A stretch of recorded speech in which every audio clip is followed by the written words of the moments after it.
ہم تو نہیں چاہتے لیکن ہم لڑکی والے ہیں, اب لڑکے والوں کی خواہش ہے تو سامنے والوں کی خواہش ہے, اس لیے ذرا میوزک رکھنا پڑا یا فلاں چیز کرنی پڑی, تو اس کو کیسے ہینڈل کرے؟ پریشر جو فیل کرتے ہیں یا خامخواہ لے لیتے ہیں؟ دیکھیں ہوتا یہ ہے کہ شریعت کا اصول تو بڑا واضح ہے نا کہ گناہ کے کام میں کسی بھی مخلوق کی بات نہیں مانی جا سکتی, خالق کی نافرمانی میں مخلوق کی فرما برداری نہیں کی جا سکتی, تو لہذا جو ایک شرعی مسئلے کے اعتبار سے ہے وہ تو واضح ہے. اب اس کے بعد یہ ہے کہ بھی معاشرہ ایسا بن چکا ہے, تو بات یہ ہے کہ اگر گناہ چھوڑنا ہی آسان ہوتا اور یہی ایک زیادہ آسان والا پہلو ہوتا تو پھر تو مسئلہ ہی نہیں تھا. جو امتحان ہے کہ اللہ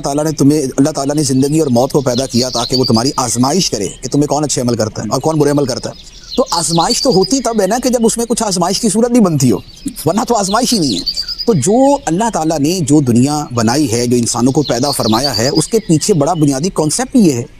کہ یہ دیکھا جائے کہ کون بات مانتا ہے اور بات پر چلتا ہے, کون نہیں مانتا اور نہیں اس کے اوپر چلتا. تو اسی کا تو فیصلہ ہونا ہوتا ہے, یہی کاروبار میں دیکھا جاتا ہے.